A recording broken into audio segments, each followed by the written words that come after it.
Você sabe, assim, eu sei que isso aqui é um pouco clichê que eu vou falar, mas você sabe que o mal como entidade não existe. O diabo. O que...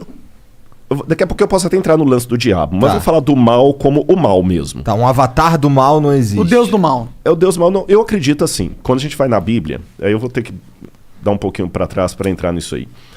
Existe um anjo que rebelou contra Deus. Ele é vulgarmente chamado de Lúcifer. Esse nome não está na Bíblia. Não? Não? Lúcifer não está. Sério? Isso foi um erro de tradução do Jerônimo. Qual que era o Não nome foi que nem tava erro lá? de tradução. Na verdade, ele tem vários apelidos na Bíblia. Diabo, Diabalus, aquele que foi Sério? Tá na lançado Bíblia, através Diabo? do diabo, tá. Da hora. Satã, Quer dizer, que em hebraico interessante. significa advogado de acusação. Só que não é verdade. Por que diabo de acusação? Porque na Bíblia, ele começou o mal. Mas deixa eu abrir um parênteses aqui para fazer uma pergunta que muita gente faz. Tá, você é crente, né? Beleza. Deus criou tudo? Criou. Tudo que existe. A Bíblia fala isso. Ele criou todas as coisas. O Logos. Nada do que foi feito se fez sem ele. Beleza. Se Deus criou todas as coisas, tudo que existe foi Deus que criou. Bom, vamos ver. Depende. Não, se existe, tá. O raciocínio. O mal existe? Existe. Então Deus criou o mal. Deus é o responsável pelo mal. Mas por isso que eu falei no início, o mal não existe. Em que sentido? O que eu vou falar é um pouco clichê, mas você sabe que no mundo da física, o frio não existe. É verdade. Existe É ausência de calor. Uhum. O Tanto que escuro existe não um existe. limite pro frio. Exatamente. Existe ausência de luz. É. Então, o mal também, nesse sentido, é como o frio, é como a escuridão. Ele não existe por si mesmo. O que existe é a ausência de Deus que causa a sensação do mal. E Deus, ele é um cavalheiro. Eu sei que nem todos os teólogos concordam comigo. Tem uma teologia de Calvino, por exemplo, que acha que Deus escolheu. Deus escolheu você para ser salvo, ele para se ferrar, não tem o que fazer. Calvino pensava, grosso modo assim, sem querer ser panfletário, que Calvino era um brilhante teólogo, mas nem por isso eu vou concordar com tudo. Eu não penso como Calvino. Eu penso que Deus deu a liberdade. Você está entendendo? Mas mesmo assim, deixa eu raciocinar como se fosse um cara que não aceita a Bíblia. Pô, mas que sacanagem. Então tá bom, Deus deu alternativa. Mas ele fala assim, tá bom, ó, Igor, você vai me aceitar e eu vou te trazer pro céu. Se você não me aceitar, vai se lascar no inferno que eu vou te... Peraí.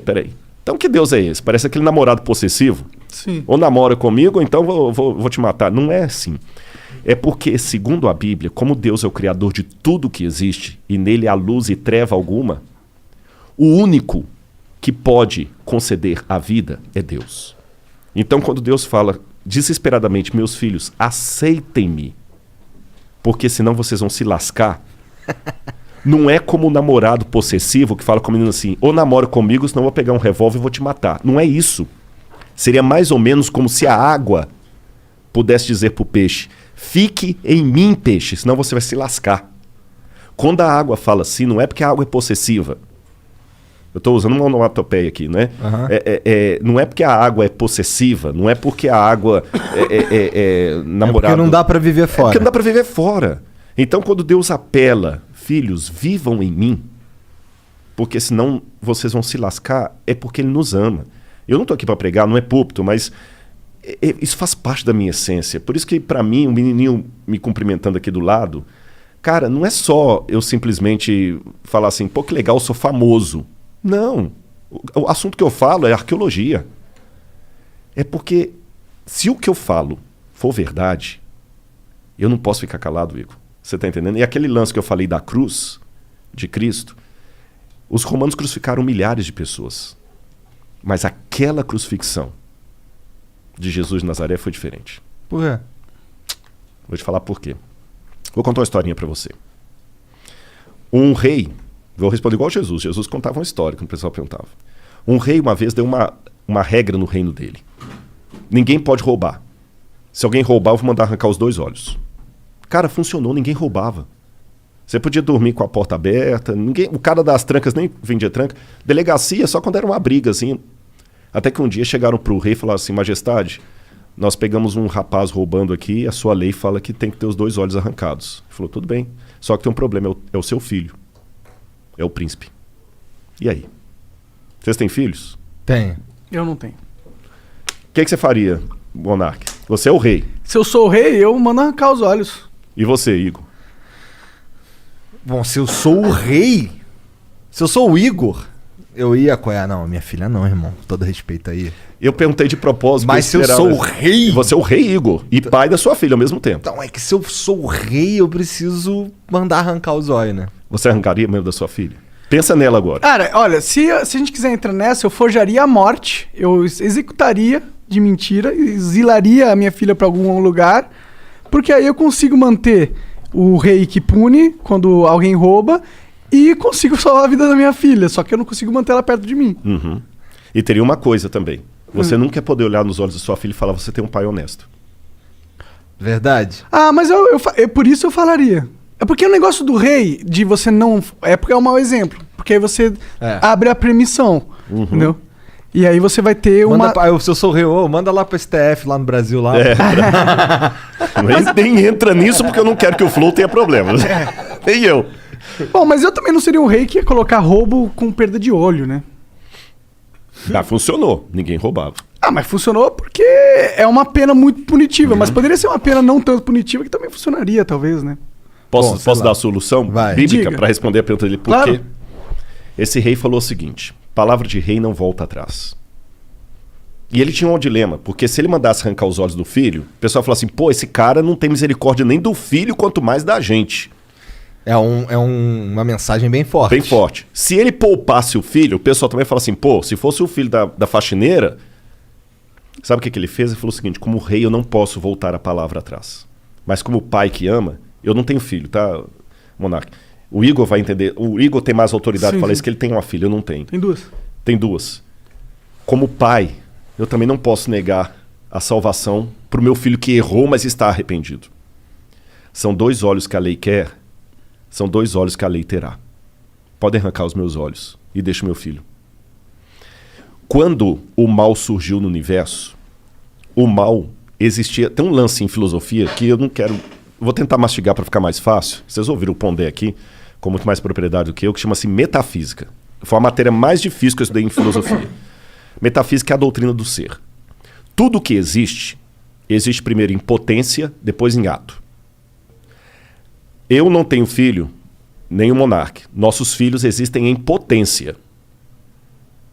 As suas filhas existem em ato. É potência mesmo, né, Monark? Não tem ninguém... É potência. É potência mesmo, pode ficar tranquilo. Não tem nenhuma certidão para ser reclamado, não. Nenhum DNA, não, brincadeira. Então, os nossos filhos aqui existem em potência, porque eu posso ser pai, ele também pode. As suas não existem em potência, elas existem em ato, que elas já existem. A minha filha não tem como ser estuprada, como ganhar um prêmio, como passar no vestibular, como pagar um seguro de saúde para ela. As suas têm, para ganhar tanto coisas boas quanto ruins. O mal, como potência, passou a existir no universo a partir do momento em que Deus não obrigou nenhum filho a ser fiel a ele. Eu criei vocês e vocês estão livres. Só que sigam as minhas leis para que tudo dê certo.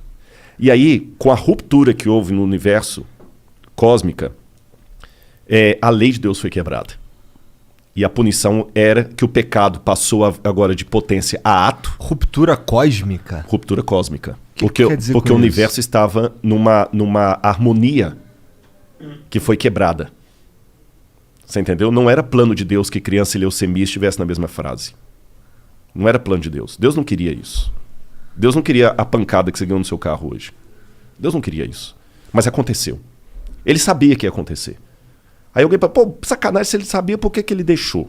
Aí que vem o Lúcifer, o vulgo Lúcifer, né? Que é Lutíferus, que é um nome que vem do latim, que não está na Bíblia, como eu falei. Mas vamos chamar de Lúcifer assim mesmo. Vem o Lúcifer, que faz toda a rebelião e tudo.